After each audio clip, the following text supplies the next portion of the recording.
In this season of The Big Talk, you are going to have access to 9 of the incredible speakers who spoke at the virtual showcase from the fall 2022 cohort of the Big Talk Academy. Be sure to tune in to all 9 so that you can be fully inspired and see how these change makers, influential voices, and thought leaders are making a difference in the world.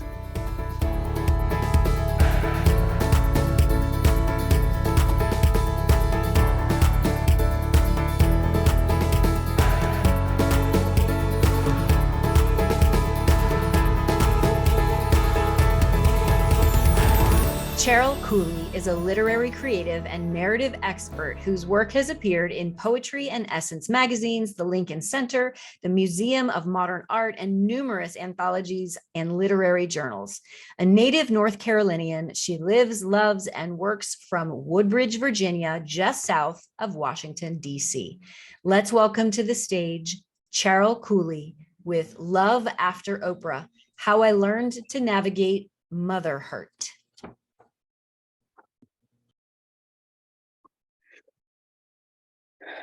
I was not yet 30 when I spent the night with Oprah.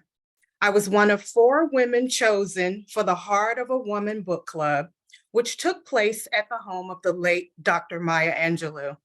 We all showed up on the set in matching pajamas, awe and eagerness at being in the company of 2 women who seemed to be larger than life, and we were complete with our own distinct histories and stories. My story, I'm sure, was not unique. I'm the firstborn child and the only daughter of a strong woman who herself descends from a very resilient line of Southern Black women. It's our blood and culture to rise through adversity. And here's my distinction. I'm the one who appeared on a national talk show and spoke openly about our family tradition of silence among the women.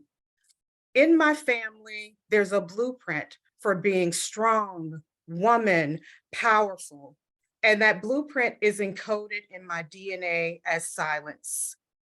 I came here into my first breath and into my life already knowing that there are some things that we just don't say out loud.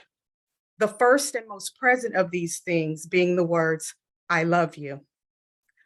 The unspoken rule was if you give birth, provide, nurture, sacrifice, push, pull, and will a child into adulthood, you don't ever have to say it. You show it. That's enough, right? Well, until I appeared on the Oprah show, I didn't know that it wasn't enough for me. I said on that show, I come from a long line of strong, silent women, but I never want my children to experience that silence.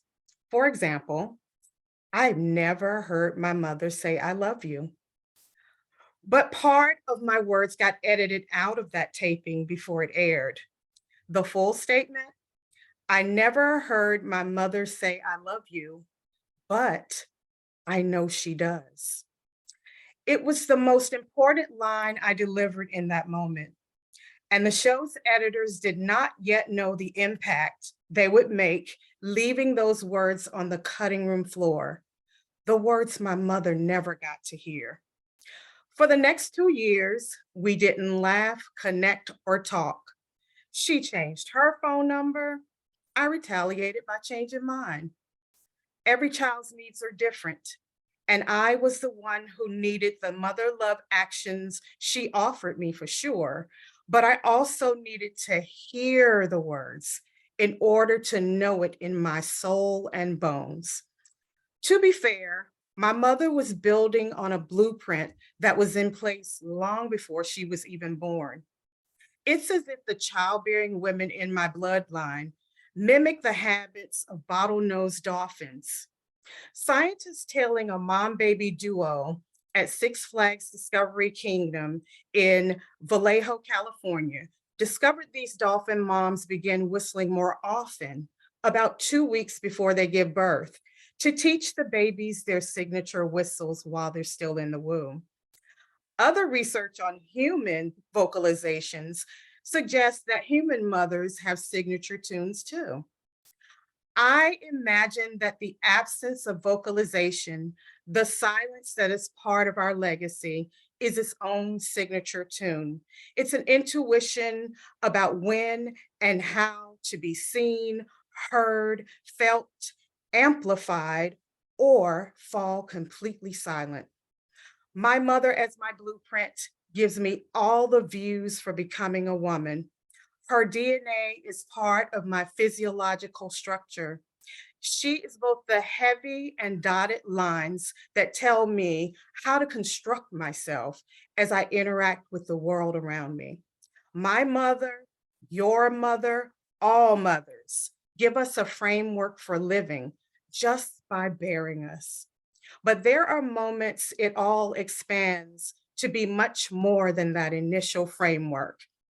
In the 2 years that my mother and I didn't speak after the Oprah show, I learned to break silence in ways that could honor us both. I walked boldly into rooms where I was the topic of conversation, where people hushed themselves at the sight of me. It was my season of mother hurt. Every space I entered that even had a trace of my mother was filled with thorns. My experience as a lifelong content strategist who helps people empower the right narratives came into play. You see, I believe that from the moment we all arrive here on this planet, we are generating content, words, images, audio, video, and more. Even our silence is content. And what so many people fail to realize is we each have the power to be intentional about what that content is and how it impacts our own lives and the lives of others. Everything we generate in the human experience, good, bad, and indifferent, counts in the larger narrative of our lives.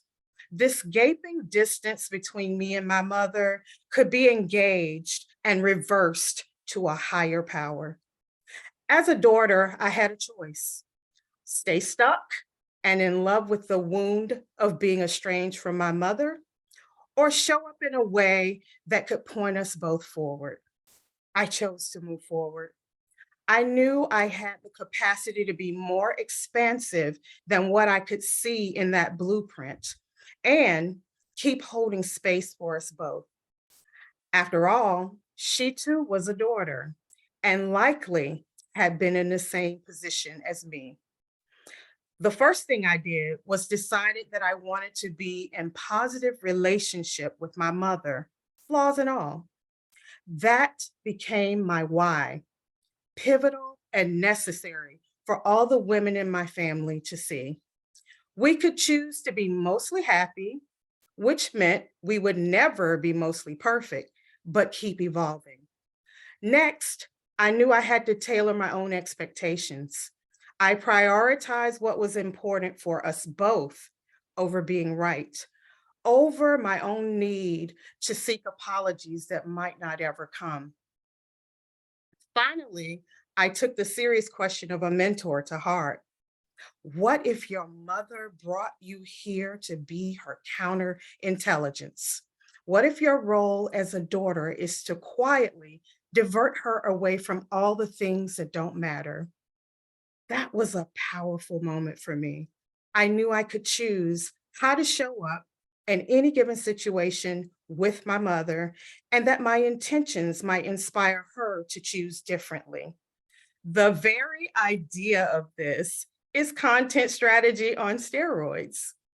You are your mother's content, she is yours, and you get to build a compelling narrative together.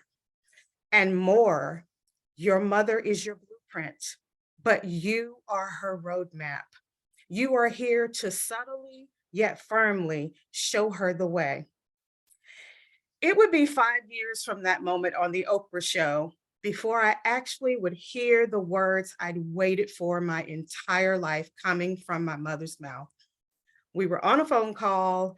I was deeply engaging that silence I had inherited and used since I was a child. I was in crisis about something totally unrelated, so most of my words to her on that call were small phrases or single words. Have you packed? Yes, Mom. What time are you leaving? Not sure. You'll be driving all night, you know. I know. I'm going to call every hour. Okay, okay. I love you. There it was, the three elusive words I had dreamed for my entire lifetime, spoken by my mother.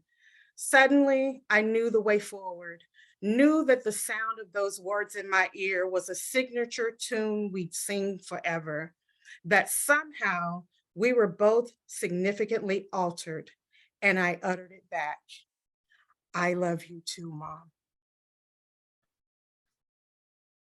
The way you started your talk with such a powerful story and such an iconic story is fantastic.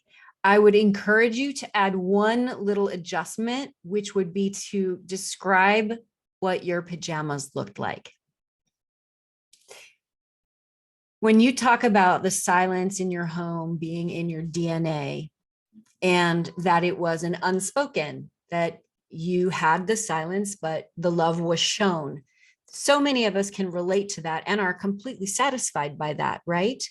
And then when you realize that wasn't quite enough for you and you expressed it openly, publicly, on television, on the Oprah show, and they cut out, but I know she does. That devastation of misunderstanding is so powerful.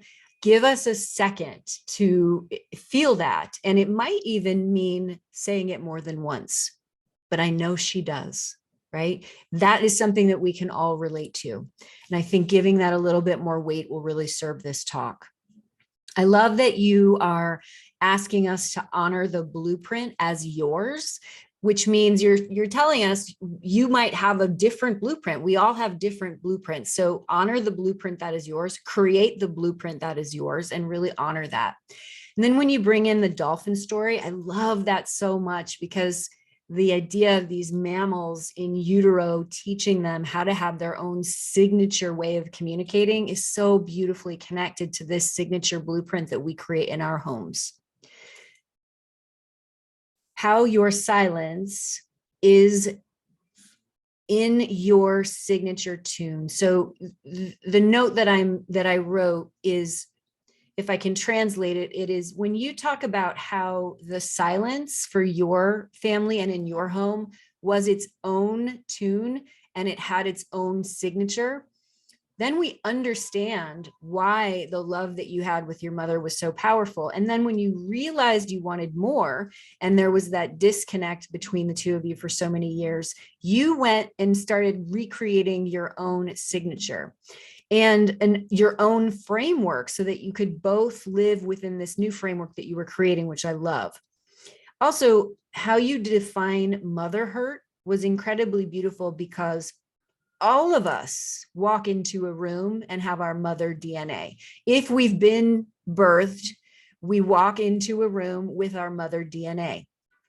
So defining motherhood makes us rethink how we're walking into a room, right? And that was something that was brand new for me, and it's really got me thinking. Thank you for that. And I love that you talk about we're all creating content all the time. And you choose to move forward and to create a new blueprint that will give so much healing. That was really awesome as well. And how you reconnected with your mother was really, really clear. You take us through a step-by-step process. So if we as an audience determine that we want to repair a relationship with a parent or our mother, we know how to do it, because that repairing of a relationship with a mother is very, very complicated and difficult, as you know.